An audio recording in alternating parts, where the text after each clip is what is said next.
Soyez bénis au nom de Jésus-Christ de Nazareth. Je me nomme Esther Mogoré. Je suis là ce matin pour vous rendre témoignage. J'ai trouvé grâce. J'ai dit une grâce parce que j'étais dans la perdition sans le savoir. Et j'ai dit cela une grâce parce que je ne savais pas que ce que je faisais n'était pas bon. Mais Dieu m'a fait grâce. Il a ouvert mes yeux afin de voir la réalité de la chose. Donc, juste vous dire que j'étais une meilleure coiffeuse, meilleure depuis la Côte d'Ivoire, très meilleure. Ce que je vous dis, c'est une réalité.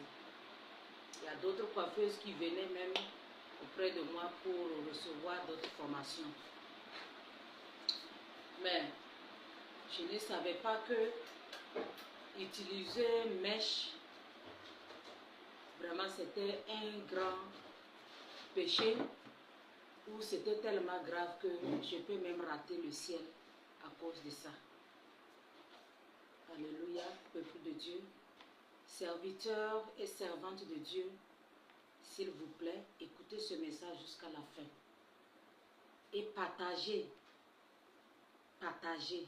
C'est une vérité, une réalité que le monde entier ne veut pas vraiment écouter. Le monde entier ne veut pas comprendre que utiliser mèche peut empêcher la personne d'aller au ciel.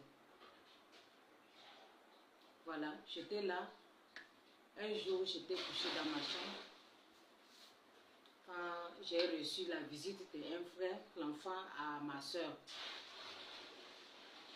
qui n'aimait pas du tout que je travaille cette histoire de mèche.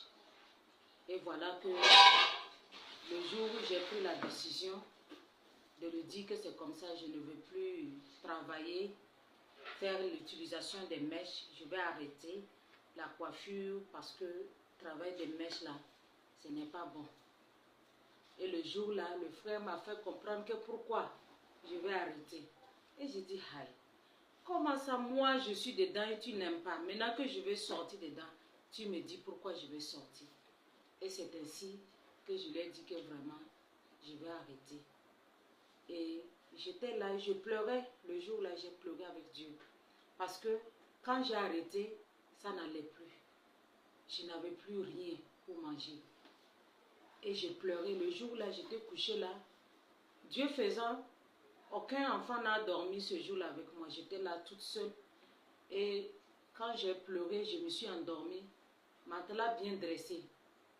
Et quand je me suis endormie, dans les 21 heures, je suis partie. Je me retrouve dans un vitre comme ça. Et ça chauffait. Ça chauffe tellement que je cherchais à sortir. Et au même moment, je regardais derrière moi, il y avait aussi un homme, un monsieur aussi qui était là. Et nous deux, on se débattait pour sortir dans le vitre. Et tout d'un coup, moi, j'ai trouvé caillou sous forme de béton. Et quand j'ai pris le caillou, j'ai essayé de taper vitre là. Chers frères et sœurs, si je savais, je vous en prie, hein, en enfer, il n'y a pas la rue. Et c'est là que tout a commencé. En croyant que je sors dedans, je vais trouver un refuge à quelque part. C'était la catastrophe. Quand je suis sortie, tout autour de moi, c'est les flammes. Rien que les flammes. Je vais jeter un coup d'œil derrière. Je voyais les gens gémir de douleur. Les gens criaient. Je ne pouvais même pas regarder le visage de quelqu'un parce que moi-même, j'étais dans la souffrance. Et ce monsieur qui était derrière moi a commencé à courir. Moi aussi, j'ai commencé à courir. Je cherchais un endroit pour me cacher, mais il n'y avait pas. Il n'y avait pas un endroit où je pouvais me cacher. Juste au moins 1 minute pour me reposer de cette flamme qui me brûlait. Et j'ai été brûlée. J'ai été brûlée. J'ai senti la douleur tellement que j'ai croqué mes dents. Je sentais les bruits de mes dents. J'ai commencé à croquer mes dents. Je mangeais mes dents parce que la douleur était intense. Tellement intense que j'ai commencé à crier et dire Seigneur au secours. J'ai dit Dieu au secours. Jésus viens me secourir. Jésus viens me secourir. Je criais de douleur. Je pleurais. Je gémissais. Je cours, mais au fur et à mesure que je cours, je ne vois même pas la limite de l'enfer. Et c'est là, chers frères et sœurs, c'est une réalité, écoutez très bien. C'est là le moment où Dieu m'a fait grâce. Quand il voulait me faire sortir de l'enfer, il a commencé à parler avec le tonnerre. Dieu me parlait avec tonnerre. J'entendais les bruits de tonnerre qui résonnaient. Je ne sais pas comment le décrire. Alléluia. Il parlait avec une voix forte en disant, dites à toute personne qui utilise mèche, dites à toute personne qui s'amuse avec les mèches, qui ne va pas voir le paradis. Il ne pourra pas hériter le paradis. Alléluia. Chers frères et sœurs, c'est une pure réalité. À ce moment, Dieu me faisait sortir de l'enfer. Il me faisait sortir de l'enfer.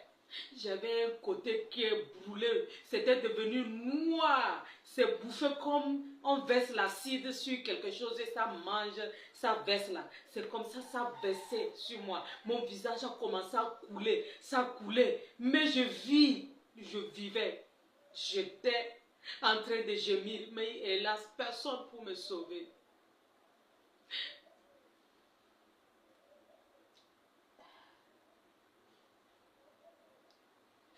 Excusez-moi.